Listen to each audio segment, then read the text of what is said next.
Убаво е кога гледате и сведочите дека младите генерации со задоволство ја негуваат македонската традиционална култура и не напразно велиме дека таа се пренесува од генерација на генерација, од поколение на поколение. Така и да продолжиме, затоа што тоа треба да биде нешто што ќе биде трајно засведочено во колективната меморија на македонскиот народ. За македонската традиционална култура во студиото на програма на Градови разговарам со мојот гостин, професор доктор Владимир Јаневски од Музичката академија во Штип, одсек етнокореологија. Добар ден и добре дојдовте. Добар ден, Сузи, и драго ми е што сум дел од оваа приказна на градовите. Ако кажеме фолклор, ќе офатиме една поширока тема за објаснување, затоа денеска во разговорот ќе се фокусираме на македонската традиционална култура, која што всушност обединува богатство на песни, танци, носи, инструменти, обичаи, кои го одразуваат и животот и духот на луѓето во различни региони во земјава. Секако во нив има изрази на радост, и на тага, и на љубов, и на животна енергија на луѓето кои што живееле во овие краеви, што се пренесува од поколение на поколение. Сега, кога говориме за значењето на фолклорот, односно овој па значењето на македонската традиционална култура, мораме да кажеме дека таа е чувар на идентитетот на еден народ. Како вие гледате на тоа? Апсолутно, значи многу важни сегменти од нашето живење, од нашето современо живење, се многу важни сегменти, се како што е економијата, трговијата, значи медицината, се е многу важно, многу важен дел е една традиционалната култура, па поготово ако се земе во светски рамки, дека се повеќе и повеќе традиционалната култура, или ако можам да искарикирам етнокултурата, е се поважна, позастапена, поинтересна, од друга страна, па како да се изразам, пак дали по некоја случајност Македонија е па центар на сите тие збидувања, затоа што Македонија е центар е поставена во централниот дел на Балканскиот полуостров, каде што имаме толку многу големи богатства, толку многу голема енергија, толку многу напластени културни влијанија, каде што навистина ние можеме да се пофалиме и да ја негуваме како современици на ова општество што денеска ние го живееме, некако ни е и обврска да ја сакаме, да ја негуваме и да ја презентираме традиционалната уметност, заради тоа што таа не прави ни дава поголема важност и навистина ни дава нешто што сме единствени во светот.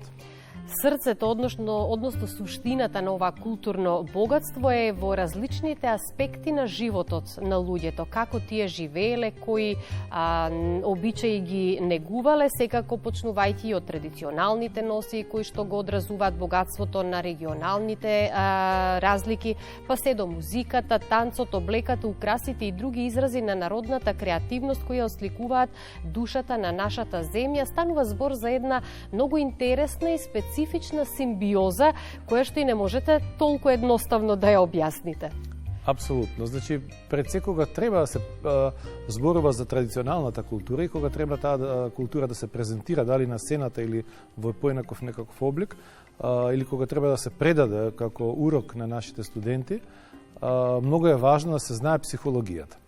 Многу е важно затоа што во традицијата, односно во која традиција ние денеска ја сакаме и почитуваме и ја негуваме и ја презентираме од некаде од крајот на 19-тиот и почетокот на 20-тиот век во однос на таа етнокоролошка наука, податоците се од тој период. Многу е важно да знаеме дека луѓето кои во тој период живееле и денеска ние во кој период живееме е сосема различно. Ако сакаме вистински да ја негуваме и да ја почитуваме, тогаш мораме да знаеме дека прво мораме да ја научиме психологијата, да ги научиме нивните стравови, нивните емоции, нивните чувства, како тие се чувствувале и тогаш да ја разбереме нашата културна традиција. Сега во однос на разбирањето пак, можеме да забележиме дека, или во класификацијата на традиционалните ора игри, може да забележиме дека главно се водиме кон соборските ора и обредните игри. Во однос на таа етнокоролошка наука, каде што во соборските игри припаѓале ора, каде што се од прилика некаде во Македонија постоеле околу 40 на етнички предели кои биле живи и функционирале до Втората светска војна и можеме да забележиме дека тука тие соборски ора се чувствувале и се негувале на големите собори, но во однос на обредните или карактеристиката на обредните игри, тука можеме да забележиме главно дека тоа биле машки, женски и свадбените игри кои се свадбените обредни игри кои се изведувале за време на свадбите. А во однос на носијата и колоритот, тоа е навистина една тема каде што е навистина обширна и каде што пак, како што на почетокот кажав, тоа само ние македонците го имаме, никој друг го светот го нема. И забележително е дека секој танц, секоја кореографија има своја уникатна приказна, специфична носија, за кој што навистина има многу да се зборува и тоа богатство изразено преку разновидноста на облеката и начинот на украсување и практично на тој начин и ги прави носиите дел од материјалната култура на македонскиот народ со вековна традиција. Станува збор од прости украсувања со растени од околината до украси со стари метални пари и всушност тоа ги прави носиите важен дел од македонската народна уметност, различна во одредени региони низ земјава, но сепак секоја носија за себе специфична и навистина прекрасна. Апсолутно. Како што кажав, во Македонија постојат 40 етнички предели или етнички групи кои екзистирале до крајот на Втората светска војна, но можеме да забележиме дека во однос на носиите или во однос на поставеноста на етнографијата, во Македонија постојат 7 етнографски целини, односно 5 етнографски целини кои се во Република Македонија и 2 етнографски целини кои се надвор од Република Македонија, како целина, зборувам како етничност. На почетокот е горновардарската етнографска целина, потоа дебарско-реканската, брсјачката етнографска целина, средновардарската етнографска целина и шопско-македонската етнографска целина. Други две етнографски целини кои се надвор од Република Македонија, тоа се струмоместанската и јужномакедонската етнографска целина. Јужномакедонската етнографска целина се мисли на егејскиот дел на Македонија и струмоместанската етнографска целина се мисли на пиринскиот дел на Македонија. И она што е особено интересно, некогаш создадени од народот, денеска зачувани во некој вид на правобитна форма, но и стилизирани. Фолклорните кореографии продолжуваат да отсликуваат народната традиција и духот на народот, па од тука се поставува и прашањето дали водиме доволно грижа, се зачувува ли оваа богатство на вистинскиот начин и во истражувањата и собирањето на нови материјали, дали можат се уште да се најдат народни раскажувачи, пренесувани на таа македонска културна традиција, но и носи кои што имаат своја уникатна вредност. Апсолутно, знаете како јас во однос на стилизираниот костим, ако можем да кажем, нема да употребам народна носија, него стилизиран костим.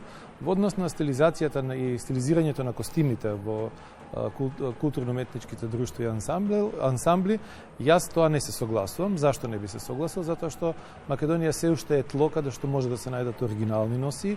На тој начин како ќе се најдат оригинални носии ќе се зачуваат.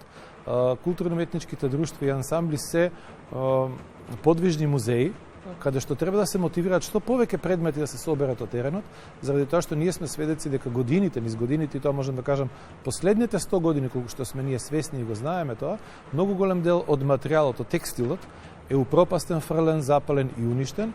Ако ние имаме малку поголема свест и денеска како генерација, но и генерациите пред нас, немаше да дозволиме такво нешто да се уништува, немаше да дозволиме, често пати знаат голем дел од колегите кога дискутираме или воопшто народот знаа да кажа, да искритикуваат дека голем дел од народните носии се наоѓаат во музеите низ соседството и дека голем дел од музеите дури се наоѓаат во големи музејски витрини и дека тоа не е добро и дека е тоа лошо. Не, напротив, јас мислам дека е тоа многу добро, заради тоа што некои предмети за прв пат од Македонија се изнесени и однесени во 1903 година. Како пример, јас ќе ја земам Јелка Миш, која е во Дубровачкиот музеј. Таа во посета била на Македонија 1903 година и некаде околу 100 предмети во 1903 година собрала 100 предмети и денеска тие грижливо се чуваат во Дубровничкиот музеј. Замислете тие предмети Јелка Миш да не ги собрала во 1903 година, денеска тие не би постоеле. Ние денеска ни се сведоци, затоа што тие, пак ќе кажам, грижливо се чуваат во музеот. Замислете тоа да не го направила Јелка Миш, ние денеска ќе бевме со 100 предмети пократки и со многу помалку знаење и помалку искуство во однос на текстилната облековна култура, каде што е многу важно да се знае и да се зачува во музеите. Во рамки на вашата работа и на вашите истражувања, можеме ли да кажеме кој е најплодно подрачје во Македонија за собирање на македонска, на традиционален дел од македонската култура или да најдете носи кои што одбележуваат одредено време од кога потекнуваат? Македонија е феномен. Во претходното прашање сакав да го изумив, сакав да го употребам терминот Македонија е рудник. Навистина е рудник Македонија. Никогаш не секнува богатство во Македонија. Верувајте, толку многу има на теренот, толку многу нема, но ако вие тоа го барате, ако вие професионално сте се определиле тоа да го работите, имате професионален аспект во таа работа, тогаш сигурно ќе најдете. Зборам за професионално однесување и професионален однос кон работата, навистина ќе може да најдете и пак ќе кажам, Македонија е рудник, Македонија е едно културно наследство кое ние не знаеме дури во дадена ситуација. Жално е, но мораме јас така да кажам, дури некогаш ние се однесуваме дека Македонија не ја заслужуваме. За жал. За жал. Меѓутоа, среќа е што постојат луѓе како вас, луѓе кои што се насочени кон етнокореологијата, ги прават сите истражувања, тргнуваат од оние корените, од исконското, нешто што значи вистинска македонска традиција, создадена од народот, пренесувано низ генерации, за да можеме еве денеска да го представуваме повторно на новите генерации, но повторно би сакала да истакнеме. Сето тоа да биде пренесено на начин да не се изгуби она автентичното и вистинската вредност. Апсолутно. Мораме тука да се пофалиме и да кажеме дека уште во 2001 година, а веќе во 2007 година, со формирањето на насоката за традиционална музика и игра во Средното музичко училиште, Илија Николовски Луид, но покасно и 2007 година со формирањето на катедрата на етнокореологија при Универзитетот Гоце Делчев во Штип и Музичката академија, се отвори катедрата за етнокореологија, каде што се отворија студии за прв и за втор циклус, сега се очекуваат и да се отворат и студиите од трет циклус. Со формирањето на Универзитетскиот ансамбл Македонија, кој функционира при Универзитетот Гоце Делчев, навистина некои работи се изместија и се ставија една нов патокас, односно се покаже дека и поинаку и со автентичната традиционална култура, автентичната музика, игра, песна или носија може навистина да се настапува и тоа да биде интересно.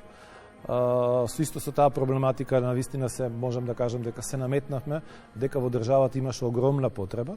Таа потреба можеме да забележиме дека голем дел по самите студенти што ни доаѓаат на факултетот, а тоа е дека сме се повеќе и повеќе интересни и во овие 17 години колку што постои катедрата, единствено катедрата за етнокореологија, имаме странски студенти кои доаѓаат од Хрватска, Србија, Црна Гора, кои доаѓаат да се доквалификуваат или да се образуваат на нашата катедра. Јас како завршница ќе кажам дека значењето на културното наследство и традиција не е само наша врска со минатото, туку е чувар, како што рековме на почетокот, на идентитетот на еден народ и секако во светлината на современите предизвици и промени, ова културно наследство, конкретно македонската културна традиција, е нешто што го обединува, но и го дефинира народот и културата на народот кој што живее во Македонија, чувајќи ги живи и витални низ времето, да продолжиме да ги одржиме така витални и во наредните години што се пред нас. Апсолутно, нас ни е дадено дека ние тука живееме, го работиме, го сакаме тоа, ја сакаме нашата држава и мислам дека само така треба да продолжиме. Ви благодарам многу за гостувањето, ми беше задоволство. Благодарам, Сузи, очекувам повторна средба. Секако.